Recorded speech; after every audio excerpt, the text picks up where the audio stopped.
देखिए, श्रीराम फाइनेंस के नंबर्स आ गए थे मार्केट आवर्स में, इसीलिए वो उसने रिएक्ट ऑलरेडी कर दिया था फ्राइडे को।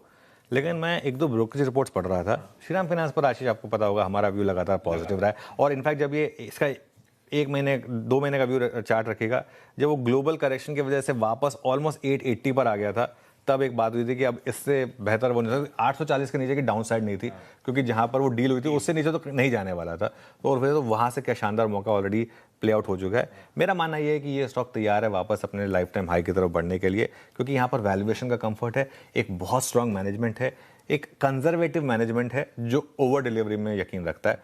और एक दो ब्रोकरेज नोट्स में पढ़ रहा था, सब ये कह रहे थे कि स्ट्रीट जो है ना वो अंडर अप्रिशिएट कर रहा है श्रीराम फाइनेंस के पोटेंशियल को। तो यहाँ पर मुझे लग रहा है कि श्रीराम फाइनेंस ना जैसे श्रेयस अय्यर है ना, उस तरीके का स्टॉक है।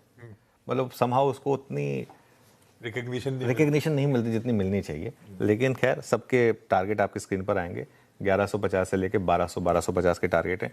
मुझे लग रहा है सारे जो टारगेट्स हैं ना, ये थोड़े से फीके पड़ जाएंगे आगे जाते हुए।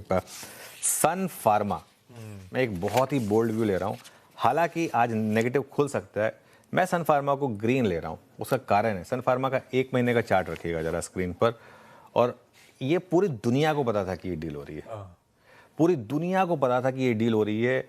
मैटर ऑफ कंजेक्ट, मतलब टाइमिंग था। 14 फरवरी से एक कयास लगने शुरू हुए थे कि ये आज आएगा कल आएगा, 14 फरवरी से। और वहाँ अगर आप देखें तो करीब करीब 1 महीने में 10%, और एक बार 3 महीने का भी रखेंगे जरा चार्ट, 3 महीने का भी चार्ट रख दीजिए एक बार जरा। 1 महीने में 10% गिर चुके हैं, ठीक है। वो जो हाई था वो 1800 था, 200 रुपये करीब गिर चुका है, 10% से ऊपर गिर चुका है बेसिकली। अब हुआ क्या है, $11.75 बिलियन की एंटरप्राइज वैल्यू पर खरीद रहे हैं। शुरू से शुरुआत करें प्लीज। तो सबसे पहले तो पहली लाइन से शुरुआत करें। तो $11.75 बिलियन पर इसको खरीद रहे हैं। ये कम है, जो एक्सपेक्टेड था उससे कम है। ये पहले बात हुई थी कि बढ़ा सकते हैं, उतना नहीं है ये।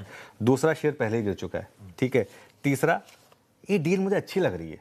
मतलब एक महंगा है तो ठीक है, लेकिन एसेट भी आपको उस हिसाब से मिल रहा है, उस हिसाब से अच्छा एसेट मिल रहा है। दिलीप शांघवी इस डील को पर्सनली लीड कर रहे हैं। मार्केट उनकी बहुत रिस्पेक्ट करता है, और लॉन्ग टर्म में ये डील कंपनी के लिए फायदेमंद हो सकती है। शॉर्ट टर्म में तो मार्केट को कभी पसंद नहीं आता कि अगर आप कैश स्पेंड कर रहे हो तो, लेकिन ये कोई सरप्राइज नहीं है मार्केट के लिए। हो सकता है आज नीचे खुले स्टॉक, लेकिन मुझे लग रहा है कि आज शॉर्ट कवरिंग पॉसिबल है।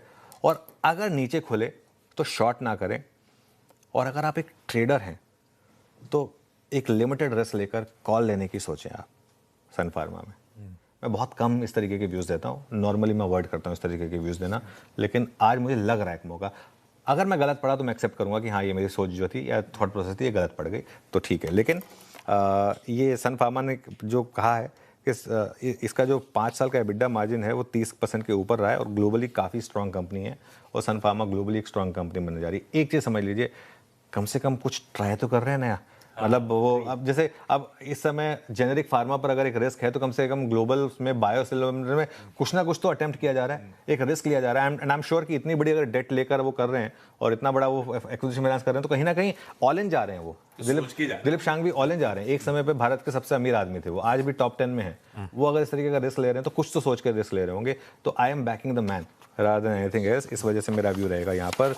पेटीएम को मैंने न्यूट्रल लिया है आशीष। पेटीएम को पता क्या है, मेरा मानना यह है कि ये आरबीआई ने जो पेटीएम पेमेंट बैंक का लाइसेंस कैंसिल किया है, इसमें जो लैंग्वेज आरबीआई ने यूज़ की है वो काफ़ी नेगेटिव है, और बहुत लोग कह रहे हैं कि कुछ डिपॉजिट फंसा है, तो उस वजह से एक सेंटिमेंटल नेगेटिव हो सकता है। लेकिन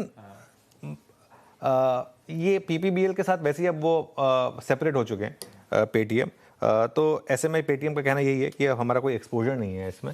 तो इन दैट केस देखते हैं, थोड़ा स्टॉक वैसे ही ऊपर से नीचे गिर चुका है। लेकिन हाँ, एक चीज़ ज़रूर है कि थोड़ा सा सेंटिमेंट नेगेटिव है। आज रिएक्शन तो आएगा, उसके बाद देखते हैं क्या होगा।